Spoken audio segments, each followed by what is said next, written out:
జై శ్రీమన్నారాయణ. నేను మీ icon astrologer Gattupalli Suresh Babu.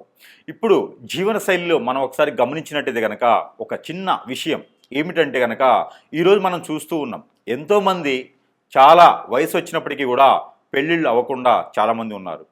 పోనీ అది ఒక పక్కన పెట్టేస్తే, పెళ్ళిళ్ళు చేసుకోకపోవడానికి గల కారణాలు పేరెంట్స్కి అతి ఆశ కావచ్చు, చేసుకునేటువంటి వారికి కూడా అతి ఆశ కావచ్చు. మరొకటి, పెళ్ళి అయిన తర్వాత వారి యొక్క ఆధీనంలో ఉండాలి, వారి యొక్క వాల్యూస్లో ఉండాలి అనే ఒక సంబంధంలో కావచ్చు. లేదు అంటే కనుక వీళ్ళకి ఫ్రీడమ్ ఉండదేమో అనుకునే విధంగా. అన్నిటికన్నా ముఖ్యమైనటువంటి విషయం ఏంటంటే కనుక పెళ్లి కాకముందే ఒక రకమైనటువంటి బంధంలో ఉండిపోవటం, ఆ బంధానికి విడిపోలేనటువంటి తత్వం, ఇవన్నీ కూడా మనకి గమనిస్తూ ఉన్నాం. కానీ వీటన్నిటితో పాటు మరొక విషయం ఏంటంటే కనుక అటో ఇటో చేసి పెళ్లి చేసుకుంటారు, పెళ్ళి అవుతుంది. ఈ పెళ్ళి చేసుకోవడానికి కారణాలు పెద్దవారి యొక్క బలవంతం, లేదా పిల్లలు ఇష్టపడి లవ్ మ్యారేజెస్, లేకపోతే ఒక అభిప్రాయాలు ఇంకోరికి నచ్చి చేసుకునేటువంటి విధానం, ఇవి పెళ్లి చేసుకోవడం. ఇకపోతే పెళ్ళి అవుతుంది, అటు ఇటుగానో విడిపోతారు. బంధాలు ఎన్నో ఉన్నా విడిపోతూ ఉంటారు. లవ్ చేసుకుంటారు ఎన్నో సంవత్సరాలుగా, పెళ్లి చేసుకుంటారు, విడిపోతారు. లవ్ చేసుకుంటారు, పెళ్లి చేసుకోకపోయినా విడిపోతూ ఉంటారు. ఇలాగా చాలామంది ఒక్కొక్కరు వాడికి బానిసైపోతూ ఉంటారు.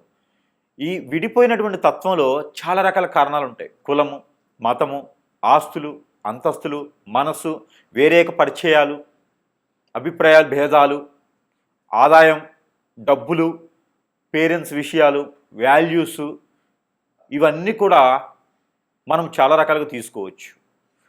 దీంట్లో ముఖ్యంగా అటు ఇటు చేసి పెళ్లికి ముందున్నటువంటి బంధాలన్నీ కూడా విడదీసుకోను కొంతమంది పెళ్లి వరకే వస్తారు.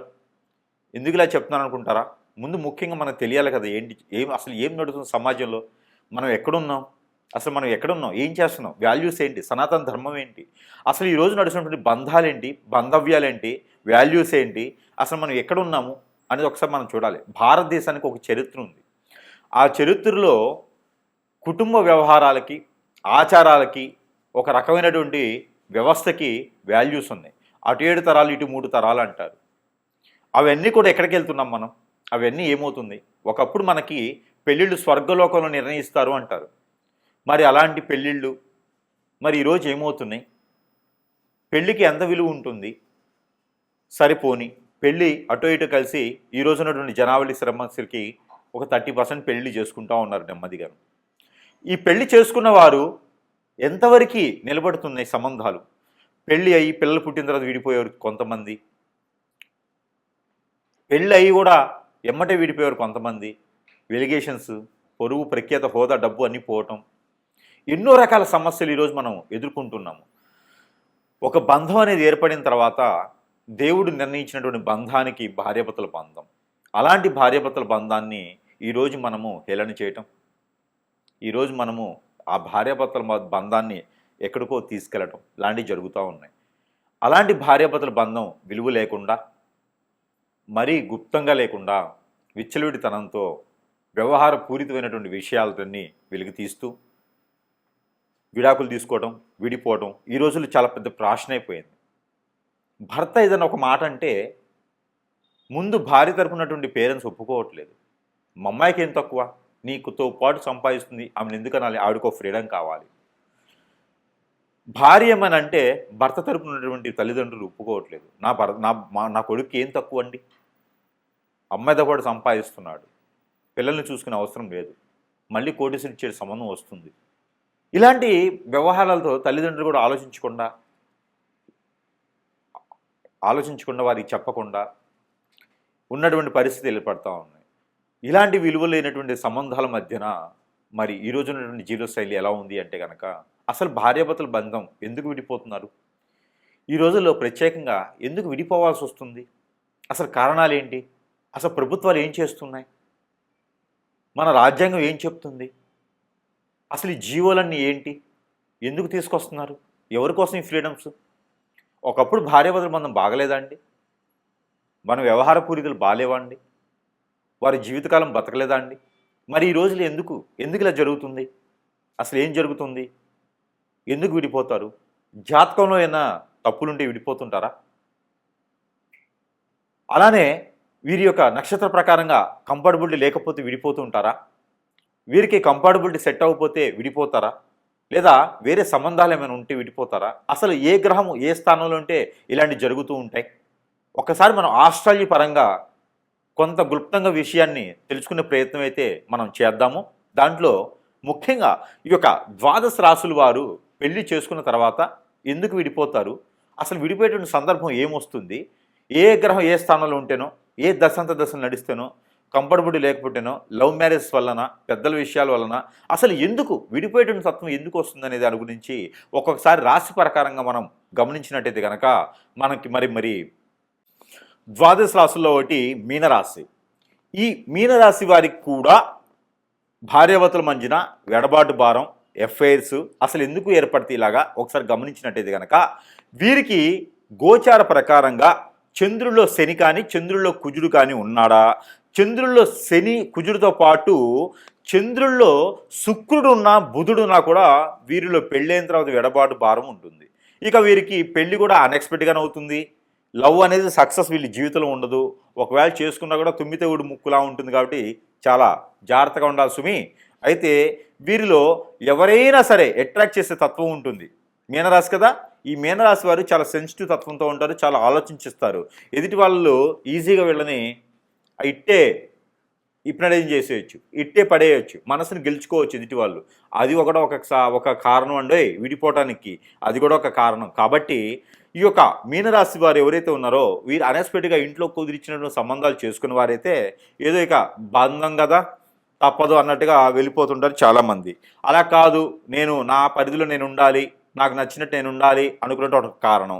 ఇకపోతే వీరికి బుధుని యొక్క దశ, రవి యొక్క దశ, చంద్రుని యొక్క దశ, శని యొక్క దశ, కుజుని యొక్క దశ, ఈ 4 దశల్లో పెళ్ళైనా లేదా ఈ 4 దశల్లో పెళ్ళైనా పెళ్ళి కాకపోయినా విడిపోవాలనుకుంటే ఈ 4 దశలు నడిచేటప్పుడు విడిపోయేటువంటి సందర్భాలు కూడా చాలా ఎక్కువ ఏర్పడతాయి. వీరి మధ్యన ఎవరైనా మూడో వ్యక్తి చేరడం.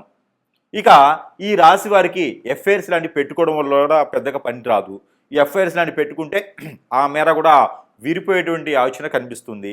ఇక వీరు చాకచక్యంగాను అందంగాను ఉంటారు కాబట్టి వీరి మీద కన్నేసి వీరికి ఏదైనా చెడు ప్రయోగాలు చేయించి వారి సంసారంలో బొగ్గులు పాలు చేస్తే కూడా చెట్టుకోకలు గుట్టుకోలు సంసారం చేస్తే పాపం తగులుతో పాటు వీరు విడిపోయేదానికి అయితే ఉంటుంది. ఇక ఎన్నో రకాల కారణాల వల్ల విడిపోతారు. ఆస్తుల వలనో, పేరెంట్స్ వలనో, డబ్బు వలనో, జాబు వలనో, ఒకరు ఒకే దగ్గర జాబు లేకుండా వేరువేరుగా జాబులు ఉంటేనో ఎన్నో రకాల విడిపోయేటువంటి ఉంటుంది. అలానే వీరు ఎక్కువగా విడిపోవాలంటే కనుక పేరెంట్స్ ఎక్కువగా అయితే కనుక వారికి ఉన్నటువంటి కోరికలు, ఎక్కువగా అయితే కనుక వారికి ఉన్నటువంటి ఆశ, ఎక్కువగా అయితే కనుక మాకు పెళ్లికి ముందు చెప్పలేదే పెళ్లి తర్వాత చెప్తున్నారే అనే గొడవలు ఇవన్నీ తీసుకురావడం వల్ల కూడా మీనరాశి వాళ్ళు భార్యాభర్తలు విడిపోయేదానికి ఎక్కువ ఆస్కారం కనబడుతోంది. ఇకపోతే ఈ మొదటి సంతానం బాబు పుట్టాడని, రెండో సంతానం పాప పుట్టిందని ఇలాంటి చిన్న చిన్న కారణాల వల్ల కూడా విడిపోయేయడానికి కనిపిస్తూ ఉంది. ఇక ఆస్తిలో నష్టాలు కనిపించినటువంటి వాటిలో ఇన్వెస్ట్మెంట్ చేయడం, అలా కూడా భార్యాభర్తల మధ్యన ఎడబాటు భారం పెరుగుతూ ఉంటుంది. ఎక్కువగా అయితే పెద్దల శాతం వలన పెరుగుతూ ఉంటుంది. ఇక శని మహాదశలో పెళ్లి చేసుకున్న వారికి అయితే ఖచ్చితంగా విడిపోయేదానికి కనిపిస్తుంది. కాబట్టి వీటితో పాటు ఇక ఎఫ్ఐఆర్స్, ఈ ఎఫ్ఐఆర్స్ పెట్టుకోవడం వల్ల కూడా భార్యాభర్తల మధ్య ఎడబాటు భారం ఉంటుంది. పిల్లలు చెట్టుకోహులు గుట్టుకోహులు అవుతూ ఉంటారు. కాబట్టి ఎన్నో రకాల కారణాల వల్ల భార్యాభర్తలు విడిపోవడం జరుగుతూ ఉంది. ఇలా మన మీద హిప్నటైజింగ్ కానీ బ్లాక్ మ్యాజిక్ కానీ జరిగి విడిపోయినామా అంటే కనుక మీకు సిమ్టమ్స్ ముందుగా తెలుస్తాయి. మీకు ఆ సిమ్టమ్స్ కనుక ఇదేంటండి రోజు ఇలా లేనే, ఎందుకు ఇలా కొత్తగా ఉన్నారు మీరు అనే డౌట్ మీకు వచ్చిందా? అలాంటివి వస్తుందే కనుక ఖచ్చితంగా మీకు ఏదైనా ఎఫ్ఐఆర్ కానీ ఉన్నది, వాళ్ళు మేము ఏదైనా చెడు క్రియేట్ చేయించవచ్చు. వశీకరణం, చాతబడి, హిప్నటిజం, అష్టదిబ్బందన, స్పిరిట్ ఇలాంటి చాలా క్రియలు ఉన్నాయి. ఏదైనా చేయించి మీ భర్తనో భార్యనో దగ్గరికి లాగొచ్చు. అలా లాగేసి ఏమైనా ఉంది అంటే కనుక ఖచ్చితంగా మీకు ఇబ్బంది అవుతుంది. అలాంటి ఇబ్బందులు కాకుండా ఉండాలి అనుకుంటే కనుక ఖచ్చితంగా పరిహార మార్గం చేసుకుంటే గుడ్డిలో మెల్ల అన్నట్టుగా ఉంటుంది. ఇక సమస్య ఎక్కువగా ఉంది అంటే కనుక ఏదైనా సమీప దూరంలో ఉంటే దొంగ గురువులు కాకుండా మంచి గురువుని ఎంచుకొని కలవండి, పరిష్కార మార్గం అనేది చూపించబడుతుంది. లేదు అంటే కనుక మన దగ్గర వస్తువులు కొన్ని ఉంటాయి, అందులో ఒకటి మీది మీనరాశి కాబట్టి స్ఫటికమాల బాగుంటుంది. ఈ స్ఫటికమాల ధరించడంతో అన్ని రకాల ఇబ్బందులు కూడా మీకు కొంతమేర తొలగేదానికైతే ఆస్కారం ఉంటుంది కాబట్టి ఆ మేర ప్రయత్నం చేయండి. భార్యాభర్తల మధ్యన అనురాగం, ఆప్యాయత ఎక్కువగా అయ్యేదానికి ఈ స్ఫటికమాల చాలా తోడ్పడుతూ ఉంది. ఇక అన్ని రకాలుగా అష్టదిబ్బందులు అయిపోయిందండి, మా భర్త దూరం అయిపోయినాడు, ఎవరో లాగేస్తున్నారు, భార్య దూరం అయింది, అసలు మా భార్య అలాంటి కాదండి, ఎందుకు ఇలా జరుగుతుంది, చెట్టుకోలు కొట్టుకొని అయినాము, నాకు చాలా ఇష్టం ఉంది, మాకు ఇలా జరిగిపోతుంది అనుకుంటే మీ భార్యకో భర్తకో తెలియకుండా ఈ షాంపూ వాడించండి. ఏదో గంట పోసి ఈ షాంపూ వాడించడంతో దీనిలో మంత్రం చేసి ఉంటుంది, మళ్ళీ మీ వైపు తిరిగి వచ్చేదానికైతే కనిపిస్తుంది కాబట్టి ఇలాంటి షాంపూలు వాడించండి. ఇక వీటితో పాటు సెంటు, ఈ సెంటు కూడా వాడించడంతో మీకు తెలియకుండానే మీకు దగ్గరయ్యేదానికి ప్రేమ, అనురాగం, ఆప్యాయత అన్ని రకాల పెరిగేదానికి ఉంటుంది. ఈ సెంటు వాడించడంతో కుటుంబం 7 తరాల పాటు కలకాలం వద్దులుగా ఉంటుంది కాబట్టి ఇలాంటి సెంట్లు వాడించిన అన్నీ కూడా ఇంకా మంత్రోచ్చారణ చేసి ఉంటే ఈ సోపులు కూడా వాడించవచ్చు. ఇక ఇంటికి కూడా కావాలంటే అష్టదిబ్బందుల ముడుపులు, మన మీద చెడు క్రియలు చేయించినా, చెడు ప్రయోగాలు చేయించినా కూడా మన ఇంటి మీద చేతబడి లాంటివి చేయించి ఎదకుండా చేసిన వాళ్ళు కూడా ఇది మళ్ళీ తిరిగి కొడుతుంది మన ఇంట్లో పెట్టుకోవడం వలన. ఇలాంటివే కాకుండా ఇంకా చాలా రకాల వస్తువులు, మీ సమస్యను బట్టి పరిష్కార మార్గానికి చాలా రకాల వస్తువులు ఉన్నాయి. ఇక మీకు సరసమైన ధరలోనే మీ చెంతకే చేయించేటువంటి సదవకాశాలు మన దగ్గర లభ్యపడుతూ ఉన్నాయి. ఇక దానితో పాటు మీకు చిన్న చిన్న పరిహారాలు చేసుకొని కొంతమేర భార్యాభర్తలు దూరం అవ్వకుండా ఉండేదానికి ఉండాలి. అలాంటి చెడు వ్యసనాలకు బానిస అవ్వకండి. తల్లిదండ్రుల మాట వినండి, కానీ భార్యాభర్తలు విడిపోవాలి అనేటువంటి మాట వినకండి. పెళ్లి చేసుకున్న తర్వాత నమ్మి మనతో పాటు వస్తారు కాబట్టి బాధ్యత మనదే, బంధం మనదే కాబట్టి మనమే చూసుకోవాల్సి వస్తుంది. ఎఫ్ఐఆర్ లాంటి వాటి దూరంగా ఉండండి. ఇక చిన్న చిన్న పరిహారాలు చేసుకుని అదృష్టవంతులు అవ్వండి. జై శ్రీమన్నారాయణ. ఇలానే కనుక విడిపోయినట్లయితే కనుక మీకు ఒక చిన్న పరిహారం కూడా చెప్తాను, ఆ పరిహారం చేయండి. కొంతమేర ఇదంతా కూడా గుడ్డిలో మెల్ల అనుకోవచ్చు. అంటే పూర్తిగా కళ్ళు లేని వాళ్ళకి కొంచెం మసలబారిన కళ్ళు ఉండి కళ్ళలో పెట్టుకుంటే ఎలా ఉంటుందో అలాగ పరిహారాలు. ఇంకా పూర్తి దోషాలు పోవాలంటే మాత్రం ఖచ్చితంగా గురువుని కలవాల్సిందే. సమీప దూరంలో గురువుని కలిస్తే మీకున్న పరిష్కార మార్గం అయితే చూపించబడుతుంది. అయితే ముఖ్యంగా ఈ పరిహారం అయితే మీకోసం ప్రయత్నం చేయండి. ఇక ఈ ఒక రాశి వారైతే కనుక మీరు ఏం లేదండి,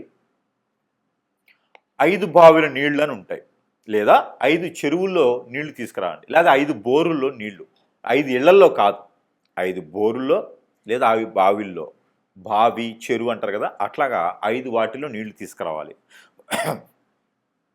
5 చెరువుల్లో నీళ్లు తీసుకొచ్చి ఒకటిగా చేయాలి, ఒక దాంట్లో కలుపుకోవాలి. కలిపినటువంటి దాంట్లో కుంకుమ పువ్వు, పన్నీరు, జాజికాయ, జాపత్రి, అనాస పువ్వు, దాల్చిన చెక్క, మిరియాలు, అలానే ఇంగువ, ఇవన్నీ కూడా కలగలిపి ఒక్క తమలపాకులు 2 ఇవి కూడా వేసి మిక్సీ కొట్టాలి. మిక్సీకి వేసి దాన్ని అంతని కూడా పేస్ట్ చేయాలి. ఈ పేస్ట్ చేసింది ఈ పాలలో కలపాలి. తగినంత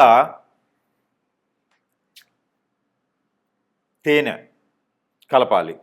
కలిపినటువంటి మిశ్రమాన్ని ఎక్కడైనా సరే దానిమ్మ చెట్టు లేదా సీతాఫల చెట్టు లేదా వేప చెట్టు, రావి చెట్టు, ఈ 2 కలగలిపి ఉన్నటువంటి సమయం, అక్కడ స్థలం, వాటిలో గురువారం రోజున, శుక్రవారం రోజున సాయం సంధి వేళలో అభిషేకం చేసి మట్టి ప్రమిదిలో, అభిషేకం అంటే చెట్టు పాదిలో పోయటం, 3 సార్లు తిరుగుతూ పోయాలి. అలానే ఒక పసుపు కలర్ దారం కానీ, 7 పోగులు వేసినటువంటి వైట్ కలర్కి పసుపు రాసినటువంటి దారం కానీ ఆ చెట్టుకు కట్టాలి. 7 పోగులు 7 సార్లు తిరిగి చుట్టు కట్టాలి. అది వేసి కనుక అక్కడ చెట్టు కింద మట్టి ప్రమిదిలో 2 ఒత్తులేసి ఆవు నెయ్యితో లేదా కోకోనట్ ఆయిల్తో దీపారాధన చేయాలి. లేదా నిమ్మకాయ తొడిమి ఉంటుంది కదా, అది నిమ్మకాయ తొక్క, అదే వెనక తిప్పేసి కోకోనట్ ఆయిల్ వేసి దీపారాధన చేయాలి. ఇలాగా 3 మాసాలు 3 సార్లు చేస్తే వారంతో సంబంధం, నక్షత్రంతో తిథితో సంబంధం లేదు. గురువారం లేదా శుక్రవారం చేయండి, మాసానికి ఒకసారి ఏం చేయండి. పౌర్ణమి ముందు వచ్చేటువంటి శుక్రవారం, గురువారం చేస్తే చాలా మంచిది. ఇలాగా 3 మాసాలు 3 సార్లు చేయాలి. స్త్రీ పురుషులు ఇరువురు కూడా చేయొచ్చు. ఇది ఎందుకోసం పరిహారం మీకు చేసి ఆ ప్రమిది కింద మీ సమస్య భార్యాభర్తల మధ్యన ఏముందో, ఎందుకు గొడవలు అవుతున్నాయి, ఏదైనా అఫైర్స్ ఉన్నాయా, ఏదైనా సమస్య ఉందా, ఆర్థిక సమస్య, ఆరోగ్య సమస్య, లేకపోతే మాట వినట్లేదా, ఇవన్నీ కూడా సమస్యని ఒక వైట్ పేపర్ మీద కాటుకతో కాజల్తో అయినా రాయండి, మీ భాషలో మీరు రాయండి. రాసి 4 మడతలు వేసి మీకు ఆ ప్రమిది కింద పెట్టండి. ఆ ప్రమిది కింద పెట్టేటప్పుడు మోదుగాకు అని ఉంటుంది. ఆ మోదుగాకు వేయండి. మోదుగాకు పైన ఈ పేపర్ పెట్టండి. ఈ పేపర్ పైన ప్రతిమ పెట్టి దాంట్లో దీపారాధన చేయండి. ఇలా 3 వారాలు 3 మాసాలు చేయండి.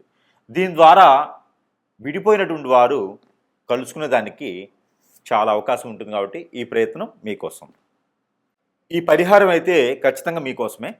ఈ రాశివారు అయితే కనుక ఒక జాజికాయ తీసుకోండి, తెల్ల జిల్లేడు ఏరు చిన్నది, నల్ల ఉమ్మెత్త ఏరు చిన్నది, ఈ 3 తీసుకోవాలి. ఈ 3 తీసుకొని భోజపత్రం అని ఉంటుంది, మనకి పూజా సామాగ్రిలో దొరుకుతుంది. భోజపత్రం అంటారు. చెక్కతో చేసినటువంటి ప్యూర్ పేపర్ అంటారు అనమాట. పేపర్ అంటే మిషన్లో వేసి రంగరించి పేపర్లో వస్తుంది కదా, అది భోజపత్రం అంటారు. మనకి చూస్తే తెలుస్తూ ఉంటుంది భోజపత్రం అంటే ఏంటనేది. అయితే ఆ భోజపత్రం పైన మీ పేరు, ఎవరైతే విడిపోయారో వారి పేరు రాయండి.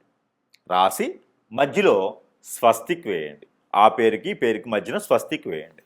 స్వస్తిక్ వేసి చుట్టూతా కూడా ఇంటూస్ గీయండి. ఇంటూ అష్టదిబ్బందన అన్నట్టుగా 8 ఇంటూ గిలియాలి. 8 రకాల ఇంటూలు రౌండ్ వైర్గా గీస్తూ ఉండాలి దానిపైన. అది రెడ్ ఇంక్ పెన్ అయినా, బ్లూ ఇంక్ పెన్ అయినా, బ్లాక్ ఇంక్ పెన్ అయినా రాయొచ్చు. ఆ భోజపత్రం మీద రాసి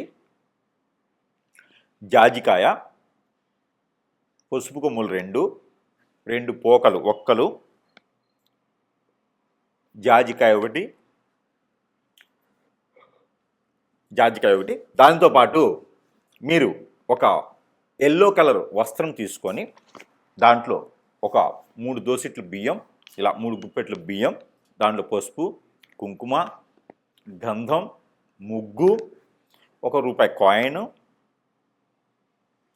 దాంతోపాటు నేను చెప్పినటువంటి పసుపు కొమ్ములు, జాజికాయ, ఒక్కలు ఇవన్నీ కూడా వేసి ముడుపు కట్టేయండి. ఎర్రదారంతో ముడుపు కట్టండి. ముడుపు కట్టి మీ దేవుని మందిరంలో పెట్టండి. రాసిన రోజున ఇది గురువారం శుక్రవారం రాయాలి. భార్యాభర్తలు కలవటానికి, ఇది విడిపోయి ఉంటే కలవటానికి గురువారం శుక్రవారం రోజున ఈ పరిహారం చేసుకోండి. పూజ మందిరంలో పెట్టి చక్కెర పొంగల్ చేయండి. 3 రోజులు చక్కెర పొంగల్ చేసి నైవేద్యం పెట్టండి. నైవేద్యం పెట్టేసి ఆ ముడుపుని 3 రోజుల తర్వాత తీసుకొని వెళ్ళి ఎక్కడైనా పారేడు నీటిలో వేయండి. వేస్తే అంతటితో మీకు విడిపోయినటువంటి భర్త కావచ్చు, భార్య కావచ్చు, ఎలాంటి పరిస్థితులు విడిపోయినా మళ్ళీ తిరిగి వచ్చేదానికైతే ఖచ్చితంగా అవకాశం దొరుకుతుంది మీకు. ఈ ప్రయత్నం చేసి చూడండి. జై శ్రీమన్నారాయణ. ఈ పరిహారం అయితే మీకోసం. ఈ రాశి వారు కనుక ఈ పరిహారం చేసుకున్నట్టయితే కనుక ఖచ్చితంగా విడిపోయినటువంటి భార్యాభర్తలు ఒకటేలా ఉంటుంది, పెళ్లి కానివరకైతే పెళ్లి అయ్యేలా కూడా ఉంటుంది. అలానే ఈ పరిహారం చేసుకోండి, అదృష్టవంతులు అయ్యేదానికి ఆస్కారం ఉంటుంది. మీకున్నటువంటి కుజదోషం, కాలసర్పదోషం, నాగదోషం అన్నీ కూడా కొంచెం మేర ఉపశమనం దొరికేదానికి అవకాశం కనిపిస్తుంది. కాబట్టి ఈ ప్రయత్నం చేయండి. మీకు వైట్ కలర్ దారం తీసుకోండి. తీసుకొని మీరు ఎంతైతే హైట్ ఉంటారో అంత హైట్, బొటనవేలు దగ్గర నుంచి తల వరకు, బొటనవేలు దగ్గర నుంచి తల వరకు, బొటనవేలు దగ్గర నుంచి తల వరకు, బొటనవేలు దగ్గర నుంచి తల వరకు మీరు 7 టైమ్స్ లేదా 11 టైమ్స్ పోగులు వేయండి. జంజం పోగులు వేస్తాం కదా, అట్లాగా. ఈ పోగులు వేసినటువంటి దారాన్ని తీసుకొని దానికి పసుపు రాయండి. అన్నీ కలిపేసి ఈ 11 దానికి పసుపు రాయండి. ఈ పసుపు రాసినటువంటి దారానికి 2 పేటలు వేయండి. ఇట్లా చేస్తే 2 పేటలు అవుతాయి. ఈ 2 పేటలు వేయండి. 2 పేటలు వేసినటువంటి దారానికి రాగిలో కానీ, పంచలోకాలు కానీ, సిల్వర్లో కానీ 2 పాములు, జంట పాములు ఉంటాయి కదా, ఇలాగా పరిగిప్పి, ఈ జంట పాములు ఉన్నటువంటి ప్రతిమ అంటే రూపు ఒకటి తీసుకోండి. ఈ రూపు తీసుకొని ఈ కొలిసినటువంటి దారాన్ని దానికి కట్టేసేయండి. దానికి అడ్డంగా కట్టేసేయాలి. బంధన అన్నట్టుగా, బంధన అంటే ఇలా కట్టాం, అడ్డంగా కడతాం బంధన. ఈ బంధన అనేది దానికి కట్టేసేయండి. ఈ కట్టినటువంటి దాన్ని మీ తల దగ్గర పెట్టుకొని ఒక 3 రోజులు నిద్ర చేయండి. అలాంటి సమయంలో కలవద్దు, అలాంటి సమయంలో విడిగా పడుకోవాలి. నేల పడక చేయాలి. చాప మీద పడుకుంటే మంచిది, మంచం మీద పడుకోవద్దు.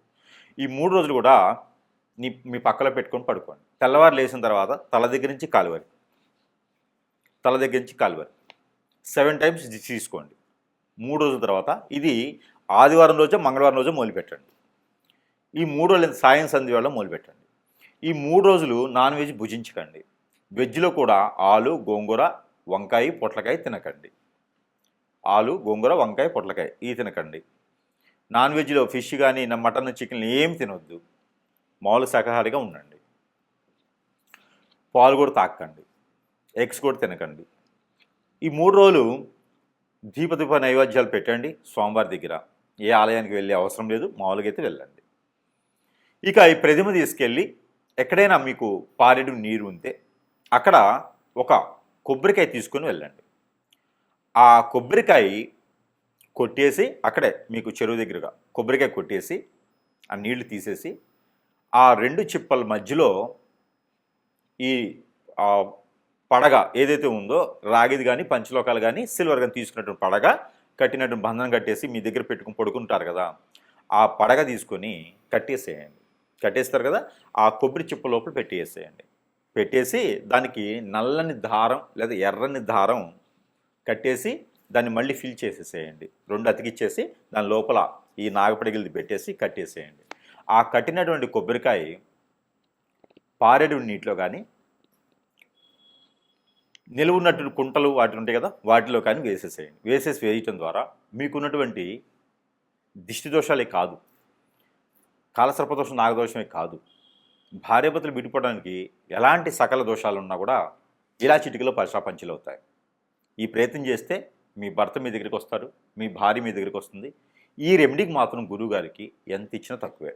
కాబట్టి ఈ పరిహారం చేసుకొని మళ్ళీ విడిపోయినటువంటి భార్యాభర్తలు కలుసుకోవాలనిగా మనస్ఫూర్తిగా కోరుకుంటూ ఉన్నాను. చిన్న జీవితం బొగ్గుపాలు చేసుకోకండి. భార్యాభర్తలు ఎల్లకాలం కలుసుకునేలాగా ప్రయత్నం చేయండి. ఈ పరిహారం చేసుకొని అదృష్టవంతులు అవ్వండి. జై శ్రీమన్నారాయణ. ఈ పరిహారం ఈ రాశివారు చేసుకున్నట్టయితే కనుక ఖచ్చితంగా మీకు విడిపోయినటువంటి భార్య మళ్ళీ రావాలని మనస్ఫూర్తిగా ఉందా, ఈ పరిహారం చేయండి. విడిపోయినటువంటి భర్త అతనే కావాలని మీకు అనిపిస్తే కనుక ఖచ్చితంగా ఈ పరిహారం చేయండి, వచ్చేస్తాడు. ఏమిటంటే ఒక రాగి పాత్ర తీసుకోండి, చెమ్ము, గ్లాసు, పాత్ర ఏదైనా తీసుకోండి. తీసుకొని దానిపైన మూత ఉంటుంది కదా, ఆ మూత కింద పెట్టండి.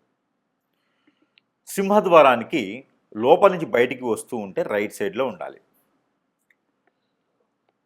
బయట నుంచి లోపలికి వెళ్తుంటే లెఫ్ట్ సైడ్లో ఉండాలి. గడప పక్కన ముందు అంటే లోపల మనం బయటికి వెళ్ళే దారిలో గడప పక్కన లోపల నుంచి బయటకు వస్తుంటే రైట్ సైడ్. కింద ప్లేట్ పెట్టి దానిపైన భోజపత్రం లేదా మోదుగాకు అంటారు కదా, మోదుగాకు వేయండి. మోదుగాకు పైన మూత పెట్టేసేయండి. చిన్న ఇట్లా పెట్టేసేయండి మూత ఎలికల. దాంట్లో పాత్ర, గ్లాసు, చెమ్ము ఏదో ఒకటి పెట్టేసి దాని లోపల నీళ్లు వేయండి. నీళ్లు వేసి దాంట్లో మందార పువ్వు ఒకటి, రోజ్ పువ్వు ఒకటి వేయండి. ప్రతిరోజు నీళ్లు మార్చండి, పువ్వులు మార్చండి. దాంట్లో ఒక జాజికాయ వేయండి. మిరియాలు ఒక 4 వేయండి. తెల్ల ఆవాలు ఒక 4 వేయండి. మెంతులు ఒక 4 వేయండి.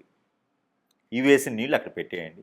ప్రతిరోజు కూడా ఉదయించే సూర్యునికి నీళ్లు ఆర్జనివ్వండి. ఇది వేరు, ఇది వేరు, 2 చేయండి.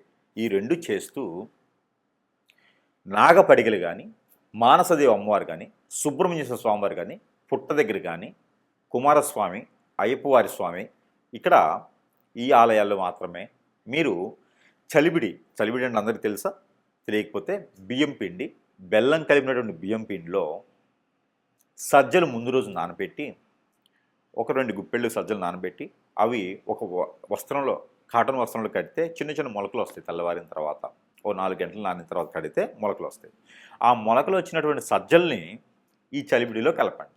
బియ్యం పిండి, బెల్లం కలిపినటువంటి పిండిలో కలిపేసి అక్కడ స్వామివారికి నైవేద్యం పెట్టండి. ఏ సమస్య అయితే భార్యాభర్తల మధ్య ఉందో ఆ సమస్య విడిపోవాలని. ఇవన్నీ కూడా మీరు ఒక 21 రోజు చేయండి. ఖచ్చితంగా విడిపోయినటువంటి భార్యాభర్తలు ఖచ్చితంగా కలుసుకుంటారు. ఇలా చిటికలో అయిపోతుంది.